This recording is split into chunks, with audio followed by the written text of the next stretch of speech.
बिस्मिल्लाहिर्रहमानिर्रहीम अस्सलाम वालेकुम।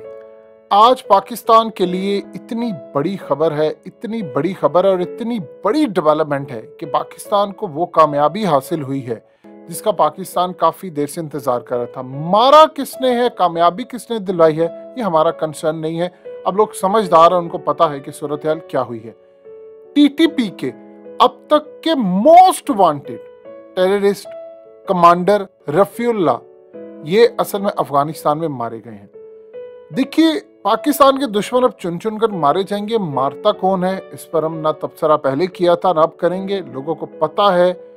हम इसको ये कहेंगे नामालूम अफराद आते हैं, मार कर चले जाते हैं। हमारा इससे कोई लेना देना नहीं है, पाकिस्तान का इससे कोई लेना देना नहीं है। हमारा काम हो रहा है, हम इसी में खुश है। अब सूरत हाल ये है कि ये जो रफीउल्लाह था, ये 2011 से अमरीकी कॉन्सुलेट, भारतीय कॉन्सुलेट में इसको छुपाते रहे और इसको इस्तेमाल किया जाता रहा पाकिस्तान के खिलाफ। ये कभी डॉक्टर के नाम से काम करता था, कभी वहाब के नाम से, कभी अब्दुल्ला के नाम से, कभी अहमद के नाम से। इस वीडियो की अहम डिस्कशन चलती रहेगी, लेकिन इससे पहले आप वीडियो को लाइक करें, हकीकत टीवी को सब्सक्राइब कर लें और बेल आइकन पर जरूर क्लिक करें। और ये दाइश और एनडीएस के साथ मिलकर जो बलूचिस्तान में दहशतगर्द या इंतहा पसंद थे, ये उनके साथ काम करता रहा। अब इंटरेस्टिंग सूरत हाल ये थी, इसका काम क्या था।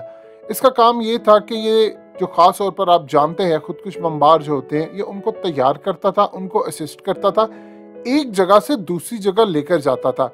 ये बहुत बड़ा फैसिलिटेटर था और इसमें जो कोयटा सिविल हॉस्पिटल के अंदर हमला हुआ था, ये उसमें पूरी तरह शामिल था। इसने जो काम किया है, आप इमेजिन कर ले, जो सरीना होटल के अंदर हमला हुआ था, ये असल में उस जो फैसिलिटेटर का किरदार अदा किया था इसने किया था और इसी की वजह से वो पूरा हमला कामयाब हुआ। अब इस सूरत हाल में आप इमेजिन कर लें कि ये किस तरह काम करता रहा और कितने बड़े पैमाने पर कि भारत ने इसको अपने कॉन्सुलेट में रखा। अब हुआ यूं है कि पाकिस्तान के लिए एक चीज बड़े फायदेमंद होगी अफगान तालिबान के आने के बाद। जो अमरीकी और भारतीय कॉन्सुलेट में टीटीपी के लोग थे, वो सारे बाहर निकल आए हैं। जब वो बाहर निकल आए हैं तो फिर नामालूम अफराद के लिए इनको मारना आसान हो गया है। अब मर कैसे रहे हैं, ये कैसे गाजर मूली की तरह मरते जा रहे हैं। ये वो एसेट था भारत का जिसको उन्होंने कई साल छुपाए रखे, यानी 10 साल तक जिसको बचाते रहे थे। देखिए, कॉन्सुलेट में आप जब चले जाते हैं तो फिर सूरत हाल क्या होती है। ये जनाब जिस लेवल पर काम कर रहे थे, आप इमेजिन नहीं कर सकते कि सूरत हाल क्या थी वहां पर। अब इनके जो इर्द गिर्द लोग हैं, अब बड़े इंटरेस्टिंग सूरत हाल और मामला सामने आ गए हैं। वो नामालूम अफराद इनके इर्द गिर्द इन्हीं के ग्रुप का हिस्सा बने हुए हैं। और कौन है वो नामालूम अफराद हमें नहीं पता, लेकिन वो नामालूम अफराद आते हैं और आकर इनको मारकर इनका सफाया कर जाते हैं। चूंकि अब ये बिल से बाहर आ चुके हैं तो इनको मारना आसान है। देखिए, हमने अफगान तालिबान को क्लियरली कह दिया है कि टीटीपी के मामले के ऊपर कोई कंप्रोमाइज नहीं है। आप अगर ये समझते हैं कि हम टीटीपी के हवाले से खामोश रहेंगे तो हमारा एक साइलेंटली पैगाम चला गया है। देखिए, हम इस चीज का इंतजार नहीं करेंगे कि टीटीपी वाले हमला करते रहें और अफगान तालिबान ये कहते रहें कि जी हमने इनको दूर दराज इलाकों में भेज दिया है और इसके अलावा हम नहीं चाहते कि दाइश में शामिल हो जाए, हम पहले दाइश को खत्म करना चाहते हैं कुछ। असल में टीटीपी दाइश और दाइश टीटीपी है, ये दोनों एक ही चीज है। यानी अफगानिस्तान में कुछ ऐसे एलिमेंट होंगे जो दाइश में नए होंगे, लेकिन उसमें अक्सरियत ऐसी है जो टीटीपी की है। अब असल में होता यूं है कि दाइश का नेटवर्क है इंटरनेशनल, उसमें इसराइल भी शामिल है, उसमें अमेरिका शामिल है, उसमें भारत है। हमारे अंदर हिम्मत नहीं है कि हम अमेरिका का नाम ले सके। अब हम ये काम करते हैं कि हम पूरी दुनिया के अंदर इनको सबक सिखाते हैं। हमारे मुल्क में जब आते हैं तो हम जाहिर सी बातें इनको निकालते हैं। अफगानिस्तान के अंदर पहले इनके पास थे ठिकाने। अब मिसाल के तौर पर इनके साथ जो लोग थे, चंद नामालूम अफराद इन्हीं के गैंग का हिस्सा बने और जब वो इनको मारने के लिए इनकी इतला देते तो ये अमरीकी कॉन्सुलेट में या भारतीय कॉन्सुलेट में चले जाते। अब ये बिलों से बाहर आ गए हैं तो एक जगह, दूसरी जगह, तीसरी जगह, चौथी जगह, पांचवी जगह नहीं ये बचेंगे। यानी आप एक जगह बच जाएंगे, दूसरी जगह आप बच जाएंगे, आप तीसरी चौथी दफा कैसे बचेंगे।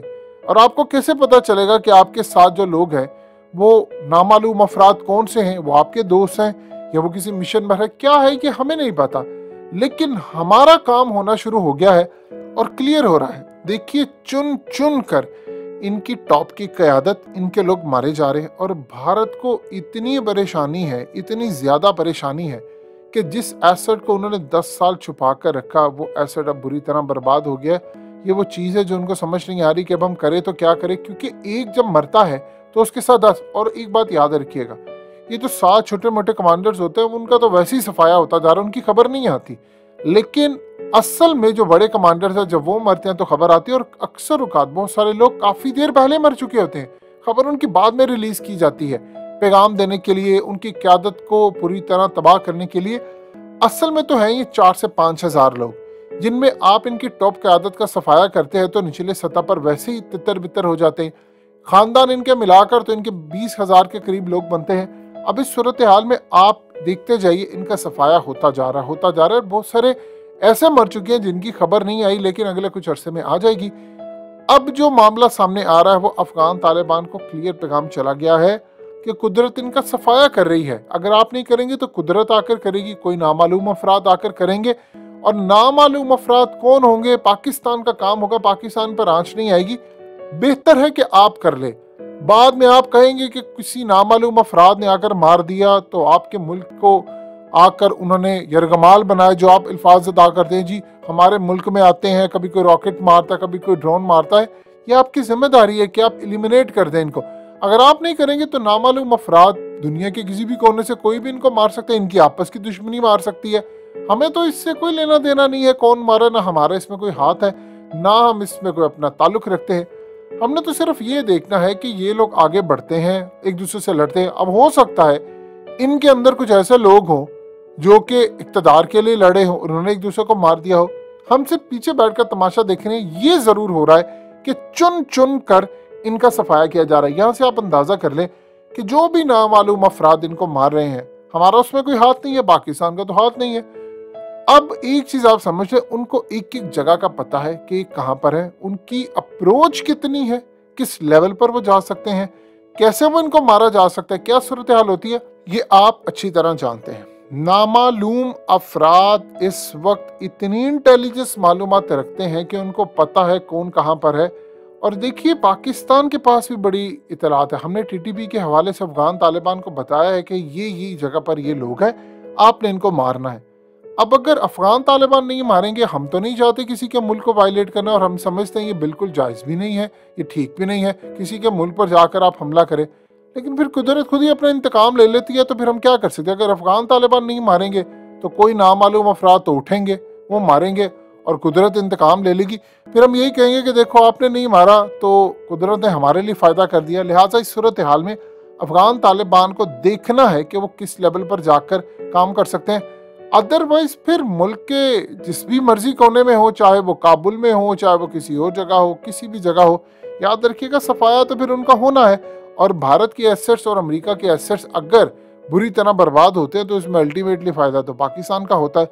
लिहाजा इस सूरत हाल में भारत को पैगाम मिल गया है कि जहां कभी आपकी रसाई थी वहां पर कुछ और लोगों की रसाई हो चुकी है।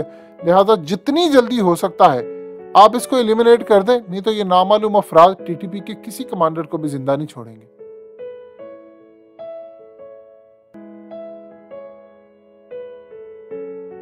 हकीकत टीवी को सब्सक्राइब करना मत भूलें, वीडियो को लाइक करें, शेयर करें और कमेंट सेक्शन में अपनी राय का इजहार जरूर करें।